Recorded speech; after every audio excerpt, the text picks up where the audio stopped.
Estamos en el libro de Daniel. Bien, hemos estado ya, esta es la 9ª semana, estamos en el capítulo 9.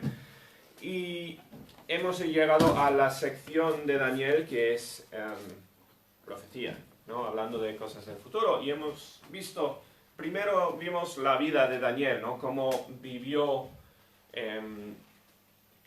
siendo dirigido realmente de forma pues milagrosa, una persona pues desconocida como él, que llegó a ser pues ayudante a varios imperios, a varios reyes de varios imperios, ¿no? Dios realmente pues le usó de una forma impresionante, no por mérito de Daniel, sino porque Dios quería que él tuviese este testimonio frente a reyes, frente a muchas personas, ¿no? Y a saber cuántas personas habrá tocado Daniel con su testimonio durante su vida.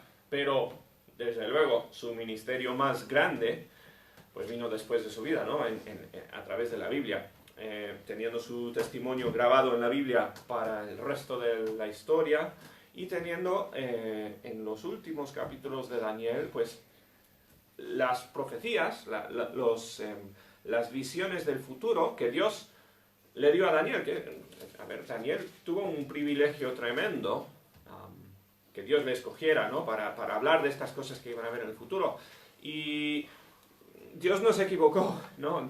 Daniel demostró una vida ejemplar, una vida dedicada a la obediencia, ¿no?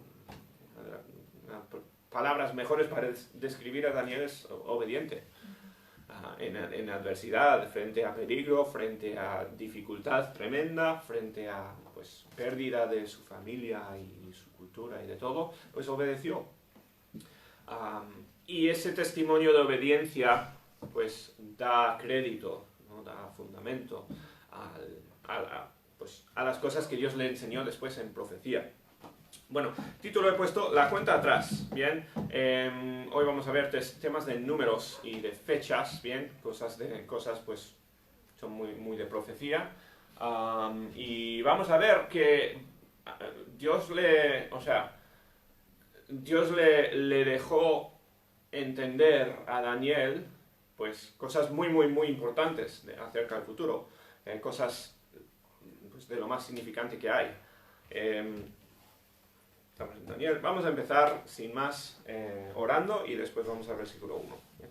Nuestro Padre, te damos tantas gracias por tu palabra, gracias por el texto que tenemos hoy, el tiempo que podemos pasar estudiando la Biblia. Pedimos que nos bendigas, pido que me ayudes a mí a hablar claramente, pido que sea de ayuda, de testimonio a todos los que están escuchando. Pedimos, Señor, que nos ayudes a la profecía, a entender por qué la metiste en la Biblia, no simplemente para saber cosas del futuro, sino para entender las cosas que han pasado y las cosas que pasan en nuestras vidas.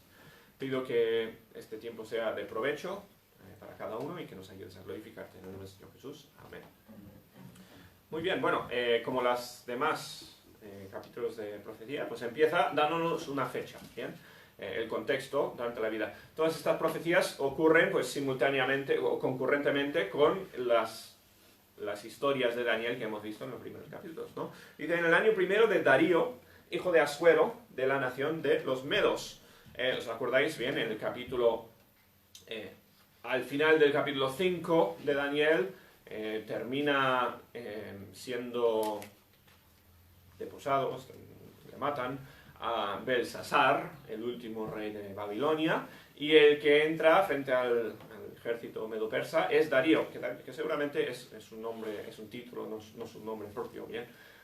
Seguramente está hablando de Ciro, el personaje histórico, ¿bien? Pero aquí está escrito como Darío, dijo en el año primero de Darío, esto es entonces al cambio de la guardia, del imperio nuevo, ¿bien? Justo en tiempos muy turbulentos. Al final, Babilonia era la capital del mundo y fue invadida y tomada por otro imperio. ¿Bien? Dice, bueno, y simplemente menciono, ¿no? Este Darío es el mismo que le echó a Daniel más tarde en el foso de leones. No sabemos cuándo, no tenemos fecha para la historia del foso de los leones, pero aquí vamos a ver que hay alguna conexión con esa parte del libro de Daniel, ¿no? El capítulo 6. Bueno, dice, él vino a ser rey sobre el reino de los caldeos, y en el año primero de su reinado, yo, Daniel, miré atentamente en los libros el número de los años de que habló Jehová al profeta Jeremías, que habían de cumplirse las desolaciones de Jerusalén en 70 años. ¿Qué pasa? Daniel estaba estudiando su Biblia, estaba estudiando los profetas y más concretamente el libro de Jeremías. Vamos a ir ahora a los versículos de Jeremías, a que se está refiriendo aquí. Pero Daniel,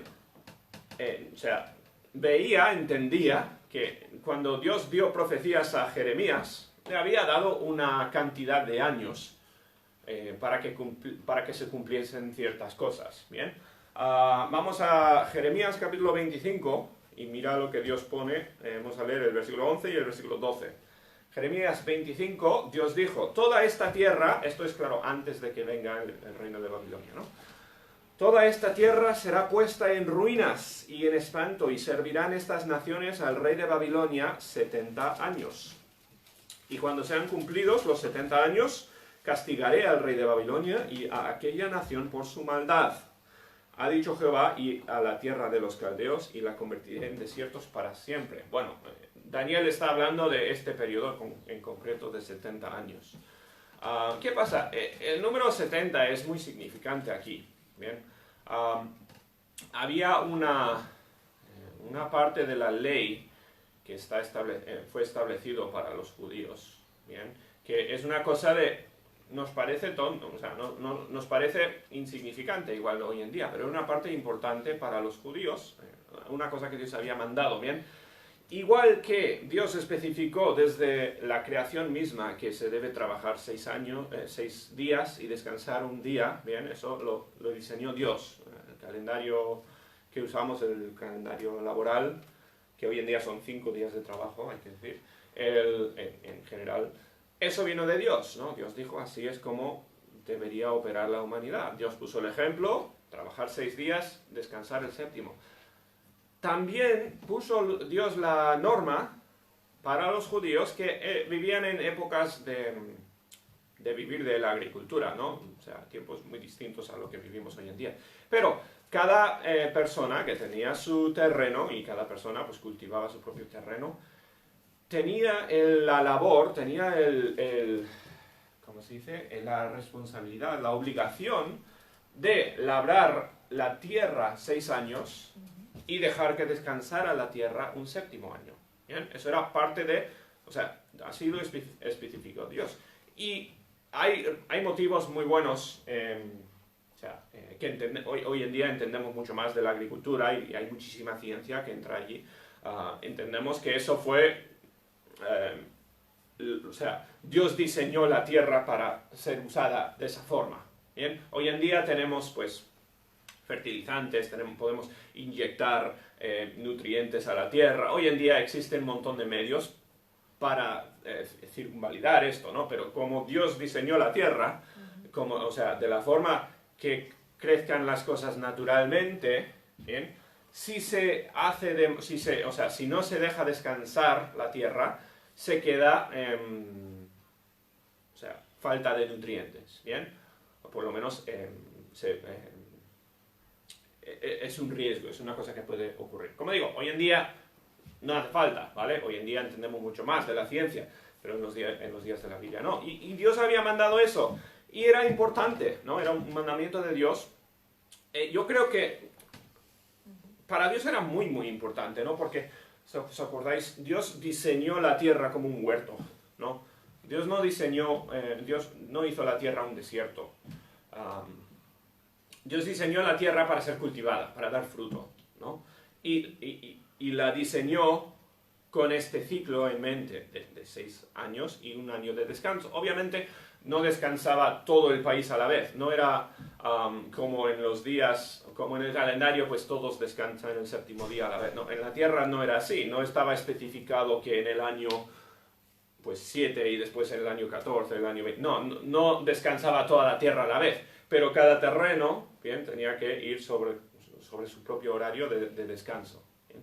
Ahora, ¿qué pasa? Los judíos habían saltado esta norma. ¿Por qué? Bueno, fundamentalmente por egoísmo, os digo avaricia, ¿vale? Que persona que puede ganar de la tierra pues todos los años, qué persona que no tenga fe en Dios va a decir pues voy a obedecer, ¿no? Y un año estar sin cobrar lo que sería. Como digo, se rotaba la tierra, no era que pasaba un año sin hacer nada, ¿no? Se haría por porciones. Pero por avaricia la gente no estaba haciendo esto, ¿no? Es que va, si el terreno pues me da fruto, voy a explotarlo. ¿Y qué pasa? Igual eso, pues unos 30 años no afecta, pero esto es algo que está poco a poco destrozando la tierra, ¿no? Y para las próximas generaciones pues van a sufrir lo que uno está haciendo. Esto es explotación de la naturaleza. Que hay que decir que hoy en día tema de explotación de la naturaleza, pues se habla mucho de ello porque pasa mucho, ¿bien? Dios diseñó la tierra para ser cuidada, ¿no? Para ser tratada como si fuera un huerto. Y desde luego no cuidamos de la tierra como Dios manda, ¿bien? Cada vez parece que vamos a peor en cuanto a eso. Bueno, los judíos por avaricia no estaban obedeciendo esto. ¿Y qué pasa? Pues Dios dijo a los judíos que la tierra estará puesta en ruinas y en espanto. Es curioso cómo Dios aboga por la tierra prometida. ¿Bien? ¿Qué pasa? Los humanos que viven allí están pecando, están haciendo el mal, y Dios, en un sentido, está diciendo, esto está mal, yo voy a abogar por la tierra. ¿Y qué dice? Por vuestro pecado vais a ser llevados al cautiverio y la tierra va a descansar 70 años. Estos 70 años corresponden a más o menos unos 490 años de incumplimiento del mandamiento de Dios. O sea, al final todo esto es, Dios va a exigir que se trate la tierra como Él ha mandado, ¿no? Está diciendo, estáis desobedeciendo, os voy a mandar castigo por vuestra desobediencia. Y es fascinante, ¿no? Cómo Dios mira tanto estos detalles. A Dios le importa la tierra, ¿no? A Dios, o sea, la creación de Dios le es importante. Y Dios no va a permitir que la gente, la humanidad, la destruya. ¿Bien? Llegará el día cuando Dios vaya a reformar o controlar toda la tierra. ¿Bien? Y el mundo, vamos a tener la tierra bajo el dominio de Dios, cultivado, sí, por los humanos, pero bajo la autoridad de Dios, y las cosas van a ser conforme a su plan, ¿no? Y la tierra va a ser fructífera, más fructífera que nunca después de la caída del hombre. Pero a Dios le interesa mucho. Y estos 70 años Dios las puso para recordar al pueblo. Esto no es al azar, no es simplemente que hay una nación allí más potente que vosotros que os va a llevar y ya está, ¿no? Y yo me desentiendo de vosotros y que pase lo que pasa. No, Dios está completamente en control de los tiempos. Y les dice, 70 años van a ser, ¿bien? Y la tierra va a descansar sus 70 años que no ha descansado. Y bueno, o sea, de esta forma describe Dios el castigo de Israel, ¿bien? Esto fue una de las profecías de Jeremías, pero una profecía que importantemente menciona estos años justos. Bueno, Daniel lo está leyendo. Daniel, si os acordáis, pues fue llevado a Babilonia, ¿no? de joven. Y él ha vivido bajo varios reyes de Babilonia, y él ha estado en la transición de poder, cuando fue derrotado el rey de Babilonia. Y está leyendo en Jeremías y se da cuenta, ¿no?, de que estamos exactamente siguiendo el calendario que Dios especificó. Y fue así, ¿no? O sea, es cuestión de profecía que se cumplió perfectamente. Fueron 70 años desde que fueron llevados al cautiverio hasta que fue derrotado el imperio de Babilonia. Bueno, él está entonces viviendo en ese ¿cómo sería? En el año 70. No me acuerdo cómo se dice. Y él ve que se cumple perfectamente. Bueno, dice... Centenario, ¿no? ¿Cómo? Centenario sería igual. No, septuagésimo. Creo que sí que es más septuagésimo. Septuagésimo. Pero da igual. En fin, lo miraré después, que ahora se me olvida. Bueno, él está viviendo esto y dice, pues ha concordado exactamente, ¿no? Volví mi rostro a Dios, dice al Señor, y buscándole en oración y ruego, en ayuno, cilicio y ceniza, y oré a mi Dios, y oré a Jehová mi Dios, e hice confesión, diciendo, ahora, Señor, Dios grande, digno de ser temido, que guardas el pacto y la misericordia con los que te aman, y guardan tus mandamientos. Bueno, una pausa, ¿no? ¿Qué es lo que ocurre en Daniel capítulo 6? ¿Os acordáis, no? Ese es el capítulo cuando las personas ven a Daniel orando y le tienden la trampa diciendo vamos a hacer que no ore nadie a nadie que no sea el rey. Bueno, está orando esto, ¿no? O sea, es algo importante para él. Nos dice en capítulo 6, ¿no? Que oraba mirando hacia Palestina y que está orando. Pues que Dios restaure a su pueblo. Bien, exactamente lo que vemos aquí. Dice, ¿qué hemos hecho? Hemos pecado, hemos cometido iniquidad, hemos hecho impíamente y hemos sido rebeldes. Fíjate cuántas veces lo repite. Y nos hemos apartado de tus mandamientos y de tus ordenanzas. Y así fue. Dios castigó a su pueblo. No fue que su pueblo fue derrotado simplemente, ¿no? Fue castigo de Dios. Ocurrieron las cosas con un propósito. Dice, no hemos obedecido a tus siervos los profetas, que en tu nombre hablaron a nuestros reyes, a nuestros príncipes, a nuestros padres y a todo el pueblo de la tierra. Fíjate cómo Daniel demuestra humildad personal, pero tiene vergüenza por los pecados de sus antepasados incluso, ¿no? De la nación entera en sí, y reconoce que como nación los judíos no han cumplido su función. Ellos existían para ser luz en el mundo, existían para ser el vía conducto de bendición de Dios al resto de la tierra, y no lo habían sido. Bien, habían fallado, fracasado tremendamente. Y si lees en los libros de crónicas, y lees en la historia de los judíos, pues ves que es así, ¿no? La avaricia, el pecado, el egoísmo de los judíos, bien, igual que toda la humanidad, por supuesto, pero el egoísmo de este pueblo hizo que Dios les castigara. Bueno, no hemos obedecido a tus siervos los profetas, dice 7. Tuya es, Señor, la justicia. Está orando, pero desde una posición, o sea, está orando diciendo, Dios, tú has sido justo en castigarnos.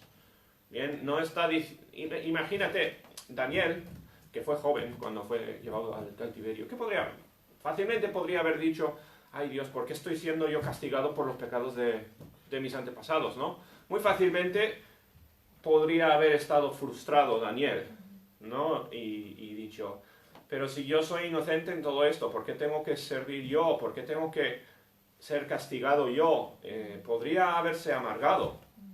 Bien, lo que está reconociendo a Daniel aquí es que él es igual a sus antepasados. Él es igual que el resto del pueblo.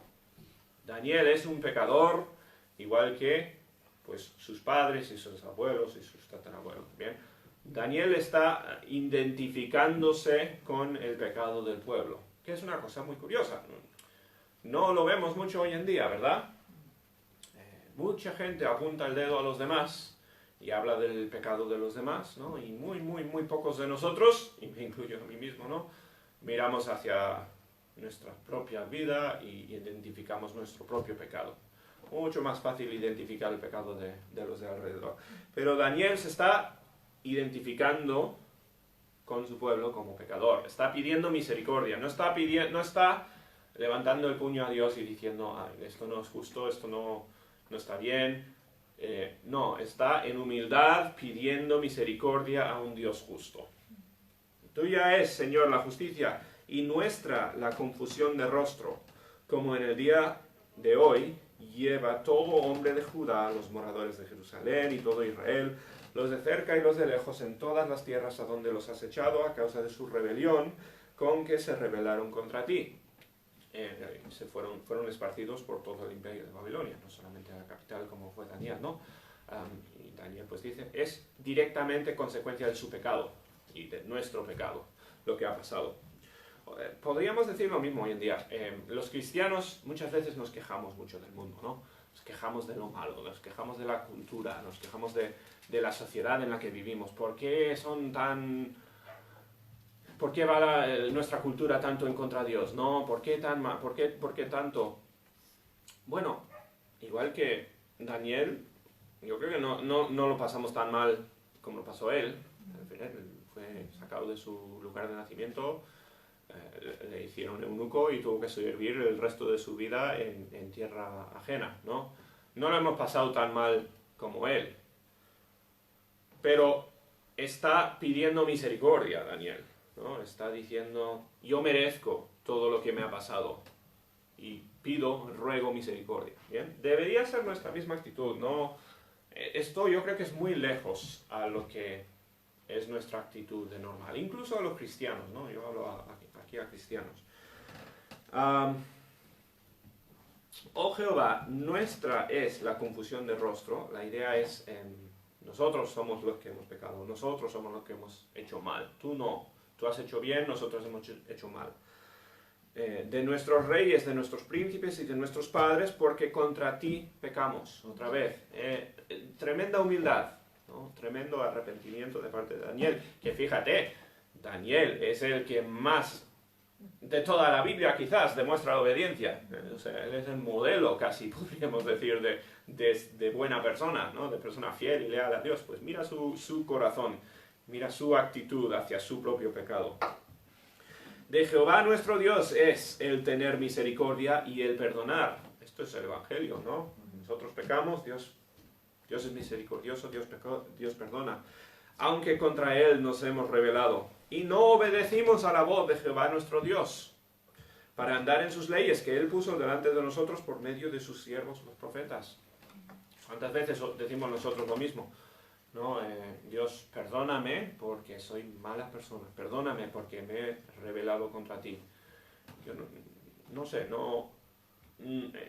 es muy difícil tener la actitud de arrepentimiento que tiene Daniel, ¿no? Y eso es lo que debería caracterizar al creyente. El creyente es el que más ve de su propio pecado que ninguna persona. Dice, todo Israel traspasó tu ley, apartándose para no obedecer tu voz. Y es verdad, ¿no? Fueron los elegidos, fueron los privilegiados, y se rebelaron contra Dios. Para no obedecer tu voz, por lo cual ha caído sobre nosotros la maldición y el juramento que está escrito en la ley de Moisés, siervo de Dios, porque contra él pecamos. Otra vez hablando de la justicia, de lo que ha pasado. Y él ha cumplido la palabra que habló contra nosotros y contra nuestros jefes que nos gobiernan, trayendo sobre nosotros tan grande mal, pues nunca fue hecho debajo del cielo nada semejante a lo que se ha hecho contra Jerusalén. Fue espectacular, ¿no? Fue alucinante lo que pasó al pueblo de Dios. Si dices esto fuese cualquier pueblo que fue llevado al cautiverio, no, pero esto es el pueblo escogido, personal de Dios, ¿no? Esto es el pueblo más importante de toda la tierra. ¿Y qué les ha pasado? Pues derrota completa, humillación. Los últimos reyes de Israel pues fueron títeres nada más, o sea, fueron humillados completamente, derrotados, cuando tenían a su lado el Dios del ejército más grande, ¿no? O sea, el Dios que podía en un chasquido de los dedos dejar muertos a todo el imperio de los asirios, ¿no? El Dios que era capaz de librarles de cualquier ejército, pues Dios les repartió por todo el mundo, ¿bien? Les castigó. Conforme está escrito en la ley de Moisés, todo este mal vino sobre nosotros y no hemos implorado el favor de Jehová nuestro Dios para convertirnos de nuestras maldades y entender tu verdad. Entonces, lo que ha pasado es que Daniel ha visto, bien, por su estudio de la Biblia, ha visto que todo lo que le ha ocurrido es justo, es lo que profetizaron los profetas, ¿no? Lo que Dios había dicho a los profetas y lo que merece el pueblo. Es perfectamente consciente de eso. Partiendo desde este sitio es donde empieza a orar y pedir, Dios, por favor, restaura tu pueblo, ¿no? Ya hemos pasado 70 años, dice, ya hemos pagado por el castigo que tú has prometido, ya, o sea, nos arrepentimos y queremos hacer el bien, ¿no? Queremos volver a Jerusalén y ser una vez más siervos tuyos, es la idea. Por tanto, y está claro, ¿no? Daniel está orando esto, pero ¿qué crees que está hablando con los demás judíos? O sea, él obviamente está predicando todo esto a los que están con él en Babilonia, ¿bien?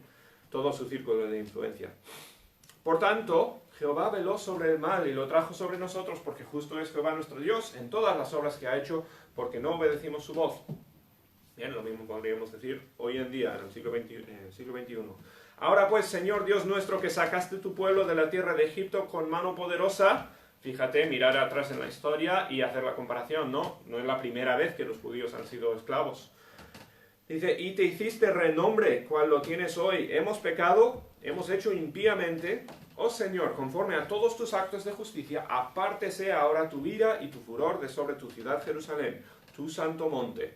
Porque a causa de nuestros pecados y por la maldad de nuestros padres, Jerusalén y tu pueblo son el oprobio de todos en derredor nuestro. Y aquí llega un poco a la clave, a lo fundamental aquí. Y es que Jerusalén, que representa un poco a toda la nación de Israel, ¿qué es? Es una vergüenza, es un oprobio, ¿no? Es un mal testimonio en estos momentos. O sea, la gente ve a los judíos y dicen, estos supuestamente son los representantes de Jehová, pues míralos.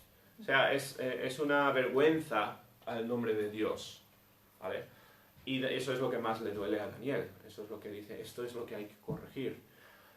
Tristemente, en tantas veces el cristianismo, si hablas un poco generalmente del término, pues muchas veces ha sido vergüenza. Los cristianos somos los representantes de Dios en la tierra, de la misma forma que los judíos lo eran en el Antiguo Testamento, ¿no? ¿Y qué pasa? Hay cada historia que yo creo que la mayoría de los que no son creyentes hablan de un cristiano y es un mal sabor en la boca, ¿no? Tienen una sensación de asco hacia el pueblo que se supone que representa a Dios. ¿Bien? Y eso pues tristemente está mal. Obviamente no podemos controlar lo que otros hagan en nombre de Cristo, ¿no? O sea, no tenemos nosotros, pero igual que Daniel no podía controlar lo que hicieron sus padres y lo que hicieron los demás, ¿no?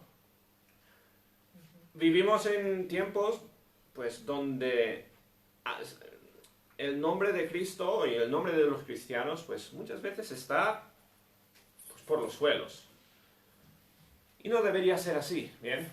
Esperemos que en cuanto a tu testimonio personal pues seas la excepción grande, ¿no? Eso es lo que debería ser. Y que la gente diga, pues no eres como mi concepto, correcto o incorrecto que sea, ¿no? Mi concepto de los cristianos, pues tú no eres como ellos. Eso, ojalá, ¿no? Eso es lo que debería pasar, ¿bien? Pero el hecho es que yo creo que muy parecido a los judíos en estos tiempos, pues el nombre de Dios está por los suelos, por decirlo así, por el testimonio de cristianos. Y desde luego no es simplemente culpa de los demás, ¿bien? Nosotros tenemos responsabilidad por ser testimonios claros en el mundo y ninguno de nosotros tiene ese testimonio perfecto, ¿bien? Ninguno de nosotros es el representante de Dios que deberíamos ser, ¿no? Y yo hablo por mi vida como primer ejemplo. Pero fíjate cómo le importa a Daniel, ¿no? Esta idea del testimonio. Y su oración va dirigida por eso. Dice, Dios, restablece a tu pueblo para que tu nombre sea glorificado a través de tu pueblo. Para que una vez más, o para que, igual por primera vez en la historia, ¿no? Pero para que Jerusalén sea algo que represente bien a Dios. Eso es el deseo de Daniel. Eso desde luego es mi deseo para esta iglesia, ¿no? Que nosotros seamos representantes tremendos de Dios, ¿no? que nuestro testimonio como una iglesia, pequeña como sea, pues esas personas son personas que viven como Jesús, que como dice la Biblia, ¿no? No son hipócritas, no son como, pues igual, muchos otros que han actuado en el nombre de Cristo, ¿no? Son genuinos. Eso es, yo creo que debería ser la meta de todos nosotros. Ahora pues, Dios nuestro, oye la oración de tu siervo y sus ruegos, y haz que tu rostro resplandezca sobre tu santuario asolado por amor del Señor. Está orando hacia Jerusalén, ¿no? Está orando por la restauración del pueblo. ¿Bien? Fíjate, la forma más humilde posible de orar por la restauración del pueblo. No está diciendo yo quiero volver a mi lugar y quiero echarme en un sofá en mi propio terreno. No, fíjate la forma que tiene Daniel de orar por su pueblo. Como digo, ¿qué creéis que estaba orando Daniel? Que rehusó dejar la oración cuando el mandamiento vino de no orar a nadie más que a Dios. Pues Daniel decía, ¿qué va? Esto es importante, yo voy a orar, no me pueden apartar de mis ruegos por mi pueblo. Dice, inclina, oh Dios mío, tu oído y oye, abre tus ojos y mira nuestras desolaciones y la ciudad sobre la cual es invocado tu nombre, porque no elevamos nuestros ruegos ante ti confiados en nuestras justicias, sino en tus muchas misericordias. Qué versículo más tremendo. No estamos orando porque somos nosotros justos. No estamos diciendo, Dios, mira lo que hemos hecho y premianos por nuestra justicia. No, estamos basando nuestra oración en tu misericordia. Exactamente lo que debería estar orando cada cristiano, ¿bien? No te hagas una lista de las cosas buenas que hayas hecho y digas, Dios, mira lo que me merezco yo por mis obediencias, ¿no? Basamos la oración en la misericordia de Dios y así debería ser, ¿bien? Si tenemos una idea realista de quiénes somos y quién es Dios, eso es la única forma que tenemos de orar. Oye, Señor, oh Señor, perdona, presta oído, Señor, y hazlo. No tardes por amor de ti mismo, Dios mío, porque tu nombre es invocado sobre tu ciudad y sobre tu pueblo. Actúa, dice Daniel, para tu gloria. Actúa por amor de tu nombre, ¿bien? Porque nosotros no estamos reflejando tu gloria como lo deberíamos reflejar. Ayúdanos a reflejar tu gloria. Es la idea.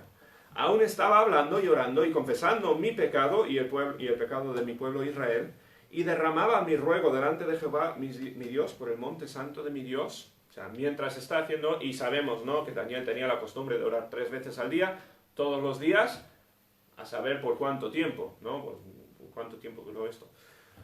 Aún estaba hablando en oración cuando el varón Gabriel, a quien había visto en la visión al principio, esto ya es la tercera visión que ha tenido Daniel, ¿no?, con este ángel, dice que vino, a cual había visto en la visión al principio, volando con presteza, vino a mí como a la hora del sacrificio de la tarde.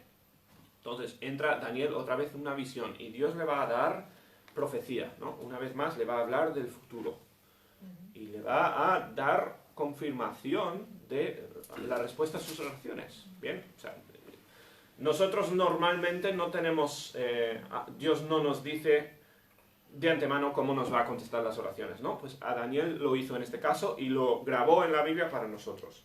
Y me hizo entender y habló conmigo diciendo, Daniel, ahora he salido para darte sabiduría y entendimiento, para explicarte, ¿no? Al principio de tus ruegos fue dada la orden y yo he venido para enseñártela, porque tú eres muy amado. Mira, menuda, ¿cómo se dice? Menuda cosa que te pueda decir Dios, ¿no? Eres una persona muy amada. Entiende pues la orden y entiende la visión. Dice, 70 semanas están determinadas sobre tu pueblo y sobre tu santa ciudad, para terminar la prevaricación y poner fin al pecado. Qué curioso, ¿no? O sea, Daniel está orando por la restauración de Israel. Ahora, está orando en concreto que Dios les libere de la nación de Babilonia, ¿no? Pero ¿cuál fue? O sea, vimos el corazón de su oración. No era simplemente volver a su lugar, ¿no? Sino que el pueblo de Israel una vez más fuese luz y demostrador de la gracia de Dios, ¿no? O sea, la restauración espiritual del pueblo, no simplemente la restauración de su ubicación. Bueno, Dios le dice, 70 semanas están determinadas sobre tu pueblo y sobre tu santa ciudad para terminar la prevaricación, para acabar con el pecado, lo que está diciendo. Para poner fin al pecado y expiar la iniquidad, eso es pagar el precio por la iniquidad, por vuestro pecado. Para traer la justicia perdurable, justicia eterna, ¿no? Y sellar la visión y la profecía y ungir el santo de los santos. Y es curioso, ¿no? Nos da una cantidad de tiempo, dice 70 semanas. La profecía de Jeremías eran 70 años, ¿no? 70 años que se cumplieron y se cumplieron a rajatabla. Dios le dice aquí a Daniel 70 semanas y yo no soy experto en profecía, ¿no? Pero es bastante claro que lo que se está refiriendo cuando dice 70 semanas, cada semana es lo que podríamos llamar una semana de años, ¿no? Cada semana representa 7 años. Y me preguntas por qué dijo Dios 70 semanas en vez de lo que serían 490 años. Y yo no puedo decir, yo no sé por qué lo dijo Dios así, ¿no? Se ve que, o sea, repitió, está usando otra vez este número 70, que era significante porque era el número de años de castigo, ¿no? Pues está repitiendo ese número 70, pero en vez de 70 años son 70 por 7 años y los llaman 70 semanas, por lo tanto. Bien, 70 semanas están determinadas y la idea es, después de 70 semanas, vamos a acabar con el pecado, o sea, vais a ser restaurados, tu oración va a ser contestada en 70 semanas, o en este periodo de 490 años. Curioso, ¿no? Ahora, Daniel ocurrió hace más de 490 años, ahora vamos a ver qué significa todo esto, porque es muy importante, pero Dios le está diciendo, te voy a contestar la oración en 70 semanas, o vas a ver tu oración contestada al completo. Dice, sabe pues y entiende que desde la salida de la orden para restaurar y edificar a Jerusalén, que no estoy seguro cuánto tiempo después de este momento en el reino de Ciro es que salió el primer grupo bajo ahora se me va el nombre, Zorobabel, con los judíos a volver a Jerusalén. Hubieron varios grupos, varias etapas de vuelta a Jerusalén. Primero vinieron con Zorobabel, después vinieron con Esdras, construyeron los muros, construyeron el templo, perdón, con Esdras, después vinieron con Nehemías, otro grupo, y construyeron los muros. Bien, hubieron varias fases, por lo tanto los años son un poco difíciles de concretar. No se sabe exactamente cuándo corresponde a esta fecha lo que Dios le está diciendo a Daniel, ¿no? Sabe que desde la salida de la orden para restaurar y edificar a Jerusalén, ¿qué es lo que ocurrió? Bien, leemos en el libro de Esdras y Nehemías todo esto lo que ocurrió, y viene después del tiempo de Daniel, pero no mucho después, ¿bien? Quizás durante su vida incluso. Dice, habrá 7 semanas. Entonces, desde que salgan,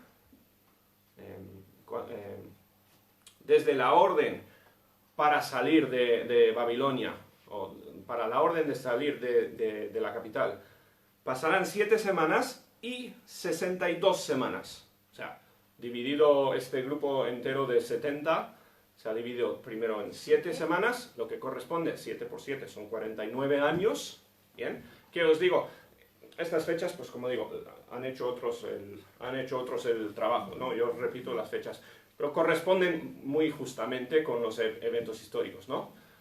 Desde la orden de salir hasta que Nehemías terminó de construir el muro, los eventos que ocurren en Nehemías, ¿os acordáis que hay una pausa en el trabajo, hay varias salidas y tarda muchísimo tiempo, por eso son 7 semanas o 49 años. Desde que salen, desde la orden de salir de Babilonia hasta que se completan los muros y esto, son 49 años, bien, y eso es lo que ocurrió. Dice, habrá 7 semanas y además 72 semanas. Y se volverá a edificar la plaza y el muro en tiempos angustiosos, que es exactamente lo que ocurre, bien. Pero si tenemos entonces esta franja de 70 semanas, pues los primeros 7 Daniel está al inicio, pues en 7 semanas o en 49 años se va a construir el muro. Después dice, van a pasar 62 semanas más, ¿vale? 62 semanas corresponde a 434 años. Sé que son muchos números aquí, lo siento un poco confuso, pero corresponde todo bastante, o sea, exactamente a lo que Dios está diciendo aquí, ¿no? Van a pasar 434 años más, dice, después de las 72 semanas, que en total son 69 semanas, dice, se quitará la vida al Mesías. El Mesías, bien, esto es una parte fundamental a la fe judía, ¿no? Los judíos están esperando al Mesías desde el tiempo de Adán, ¿no? El Mesías es el que va a eliminar el pecado, ¿no? El que va a quitar la escoria de la enfermedad del pecado de la tierra. Dice, van a pasar en total 69 semanas hasta que se quitará la vida del Mesías. Dice, mas no por sí, y el pueblo, mas no por sí, o sea, el pueblo le va a matar. Bien, y bueno, esto está hablando de los eventos ya de la vida de Jesús. Si miras, si miras la cronología, el calendario, o sea, corresponde perfectamente, ¿no? Hasta la muerte de Jesús. Bien, Jesús murió 69 semanas, lo que serían en semanas de años, después de la orden de volver a Jerusalén. Bien, todo según la profecía. Por eso, Ananías, bien, cuando nació Jesús, pues Ananías estaba esperando que venga el Mesías, y Ana en el templo, ¿no? Saben que tienen que estar cerca del momento del Mesías, porque tenemos una cuenta atrás que ha empezado, ¿no?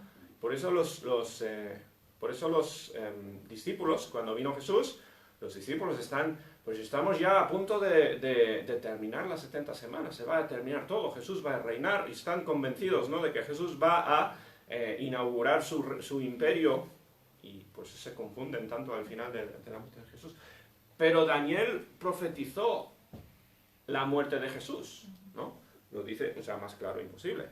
Después de 72 se quitará la vida al Mesías. Esto no encaja en la visión de los judíos, ¿no? Pero va a morir Jesús, exactamente lo que ocurrió. Dice, mas no por sí. Y el pueblo de un príncipe que ha de venir destruirá la ciudad y el santuario, y su fin será con inundación, y hasta el fin de la guerra durarán las devastaciones. Ahora entramos a los eventos después de la muerte de Jesús. ¿Bien?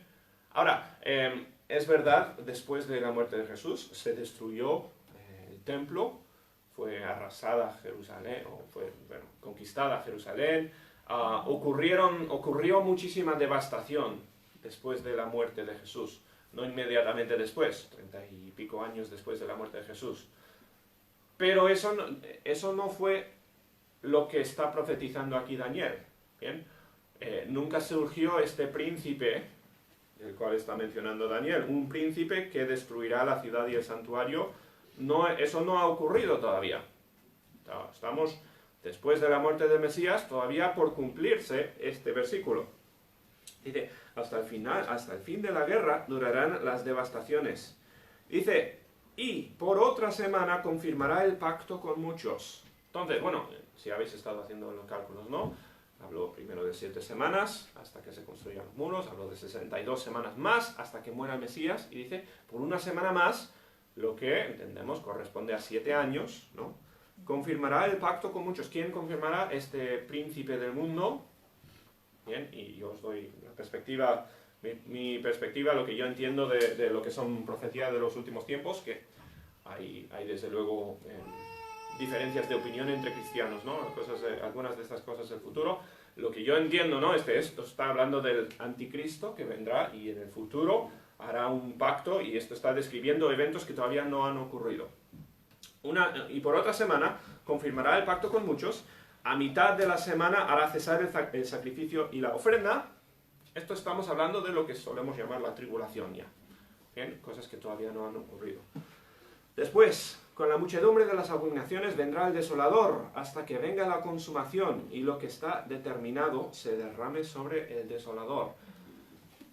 Esto es profecía que ya es que no hay manera de encajarlo con eventos que hayan ocurrido ya, ¿bien?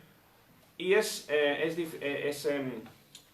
impreciso, o sea, es difícil entender exactamente de lo que está hablando, ¿bien? Habla de cesar los sacrificios, habla de...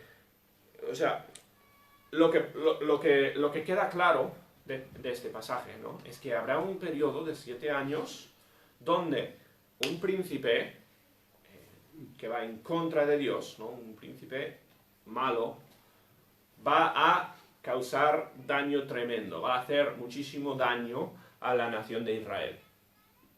¿Bien? O sea, la contestación a la oración de Daniel viene con partes dulce-amargas, ¿no? O sea, Dios le ha dicho a Daniel, voy a contestar tu oración, Israel va a volver a ser luz en todo el mundo, va a volver a ser representante de Dios, va a traer gloria a Dios, etc., ¿no? Pero esto es lo que va a ocurrir, y a ver, va a morir el Mesías, va a reinar este príncipe que va a hacer cosas terribles, dice, hasta que venga la consumación, hasta que venga el final, y esto sería el final de las 70 semanas. Y lo que está determinado se derrame sobre el desolador. Son palabras, ¿cómo se dice? Ominous. Dan un poco de... que dan miedo, o sea, la idea es no va a terminar bien para este príncipe, ¿no? Eso va a ser el cumplimiento de la oración de Daniel, que Jerusalén sea restaurada, que los judíos vuelvan a ser nación de Dios, ¿bien? Ahí es cuando se cumplirá. Ahora, ¿qué pasa?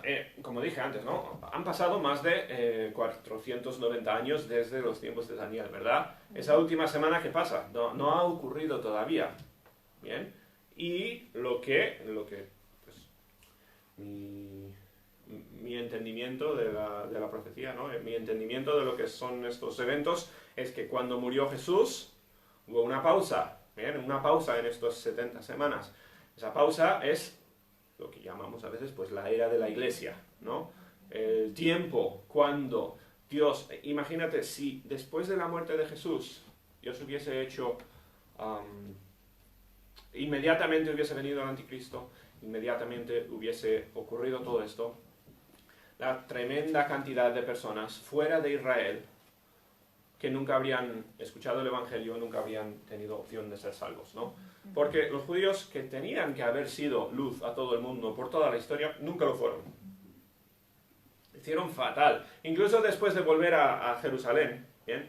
Después de Nehemías, hay lo que llamamos 400 años de silencio, donde el pueblo de los judíos no hacen nada, no hacen nada. O sea, hay rebeliones, hay pecado, son tiempos terribles, son tiempos muy, muy malos. Están todavía bajo control de diferentes imperios. Ahí es donde, si tienes Biblia católica, pues ocurren las historias de los macabeos y hay otras historias que ocurren aquí dentro de estos 400 años, ¿no? Son tiempos donde no llevan el Evangelio, no llevan la luz, la idea de Dios al resto del mundo para nada. O sea, fracasan completamente. Si hubiese terminado la historia con Jesús aquí en la tierra, pues todo el mundo estaría sin conocer a Dios. Que eso no es el plan de Dios, no es lo que quiere Dios. Dios quería que los judíos fuesen de luz a todo el mundo y que todo el mundo tuviese acceso a Dios, ¿no? Por eso, creo yo, vino Jesús, estableció la iglesia. La iglesia tiene como principal mandamiento la gran comisión. Eso es, llevar el evangelio al resto del mundo, ¿no? Eso es, pues, eso es el propósito de la iglesia. Hacer lo que nunca hizo Israel. Llevar el evangelio a todos. Gracias a la gran comisión, pues yo escuché el evangelio. Gracias a la gran comisión, pues vosotros habéis escuchado el evangelio y podemos formar parte del reino de Dios en el futuro, ¿no? Pero gracias a Dios por esta pausa, por este tiempo de la era de la iglesia, porque la iglesia, con muchos fallos que ha cometido, con mucho mal que ha hecho la iglesia en el nombre de Dios, pues mucho bien ha hecho también, y mucha gente, por la gracia de Dios, ha sido salva. y siguen siendo salvos. Aquí en este país parece que muy pocos vienen al Señor, ¿no? Son un país muy duro, muy poca fe.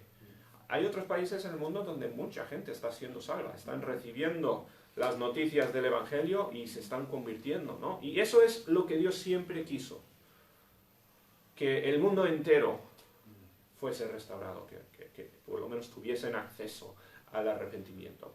Y eso es lo que está pasando en la era de la Iglesia. Bien, la idea de la Biblia en Apocalipsis habla de que Jesús vendrá cuando todo pueblo y nación y lengua hayan escuchado el Evangelio. ¿Bien?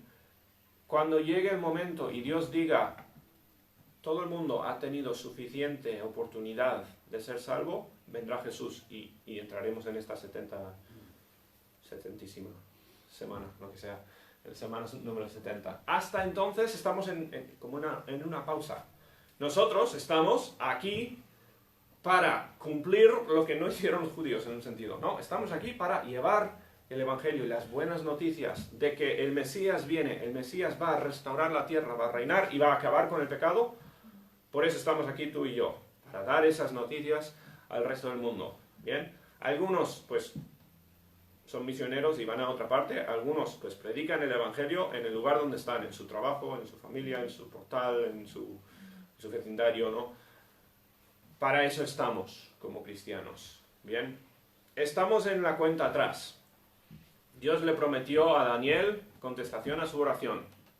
Daniel, ¿qué quería? Que los judíos estuviesen sirviendo a Dios en Jerusalén, que las cosas estuviesen como Dios diseñó la tierra, ¿no? Y Dios le dijo sí. Y casi se ha terminado. Hemos terminado 69 de las 70 semanas, por decirlo así. Un día se continuará esa cuenta atrás, ¿no? No sabemos cuándo vendrá el Señor Jesús, no sabemos cuándo surgirá el príncipe del mundo, como dice Daniel. Pero vendrá. Hasta entonces nosotros tenemos una responsabilidad tremenda, ¿no? Es de que todo el mundo conozca el Evangelio. Para mí es fascinante este capítulo. Y hay que decir, todo esto de las cosas de profecía, las cosas del futuro, a ver, no voy a decir que tengo todas las respuestas. Hay gente que se ha equivocado intentando calcular cuándo va a venir el Señor Jesús basado en estos números y cosas así. Han habido muchas malas interpretaciones de esto, ¿bien? Y hay también discrepancia entre gente que desde luego son cristianos y creen en Dios y no creen exactamente que vaya a terminar como entiendo yo esta historia, ¿bien? Para mí, yo creo que esto es la pura y sencilla forma de entender lo que Dios le dijo a Daniel. A mí me parece bastante claro, ¿no? Pero lo importante no son las fechas, no son exactamente estas semanas y cómo coinciden con eventos en la historia. Lo importante es la gran comisión, ¿no? Lo importante es, nosotros sabemos dónde estamos en el plan de Dios. Tenemos un rol muy claro, muy definido, y ese rol es la gran comisión. Ir a todo el mundo, hacer discípulos, ¿bien? Eso es predicar el Evangelio. Eso es nuestra misión, por eso estamos aquí en la tierra, por eso Dios extendió el calendario. Así que vamos a cumplir, vamos a hacer nuestra labor, ¿no? Vamos a cumplir. Imitemos el corazón de Daniel, ¿no?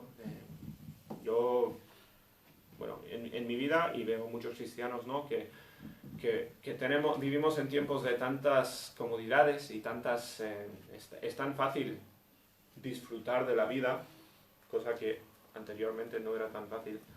Es tan fácil estar cómodos que nos distraemos de nuestra misión. Y que queremos simplemente tener una vida tranquila, bonita, agradable, disfrutar, que es al final lo que quiere el resto del mundo. Pero no estamos aquí para eso. Los cristianos no estamos para disfrutar de este momento, estamos para trabajar. Un día vendrá Jesús, reinará, y entonces pues será disfrutar, ¿no? Serán las cosas como Dios manda. Pero ahora no, ahora estamos en tiempos de campaña, en tiempos de trabajo. Bien, bueno, pasaje muy importante, un poco difícil de entender, sí, pero muy importante, porque yo creo que es muy importante que entendamos el final de la historia.